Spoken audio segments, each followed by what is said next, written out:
Normally, I would not be making videos about kitchen appliances or cleaning, but I recently tried something on my own and I was so impressed with the results that I decided to share all this information with you. For those of you who do a lot of cooking, you know that having a gas stove is so much better. But when it comes to cleaning and keeping a gas stove clean, it is nearly impossible, specifically those cast iron grates. Before this, I had a nice electric stove with one of those glass top surfaces, and keeping that thing clean was extremely easy. In fact, there's a lot of kits out there on the market that come with special scrapers and special cleaners, and it just makes it so easy to keep those things clean. But for us gas stove owners, it is a complete nightmare. Now there's two parts to a gas stove that you got to keep clean. One is that painted surface there that's underneath, which for the most part can be wiped down with cleaners and special sponges that aren't too abrasive. In fact, I even recently saw a video that was using a razor blade to carefully scrape that baked on stuff that you can't get with sponges and cleaners. I will tell you this though, if you're going to use a razor blade on this surface, make sure it's sharp and brand new and go really careful, because the last thing you want to do is chip or scrape your painted surface. But this video is not about that painted surface underneath. This video is actually about these cast iron grates, because these things are nearly impossible to keep clean with just regular soap and water and cleaners that they sell on the market. A lot of people say put them in the sink and you soak them.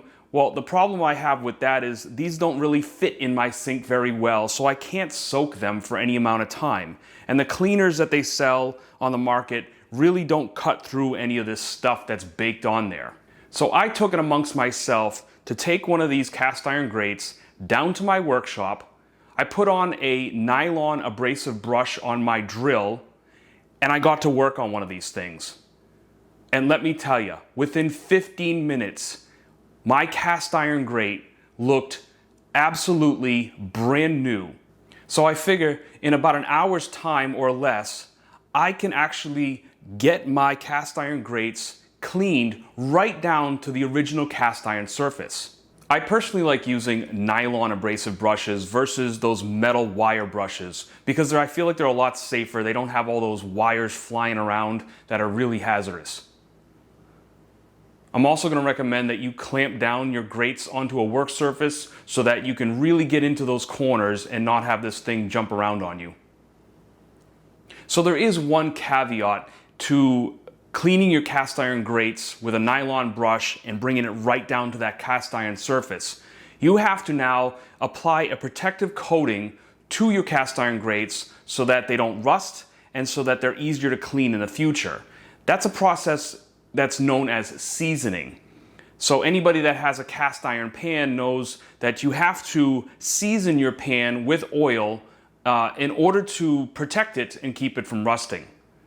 I personally like to use what's called grapeseed oil to do my seasoning because it has a lower burn-off point and I can do it a little bit quicker when I have to do multiple coats in the oven.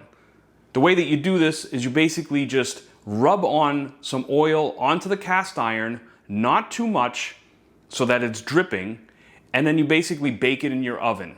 With grapeseed oil, I can do it in about 30 minutes per coat, and therefore I can get a lot of coats built up onto this thing so that it's easier to clean and maintain.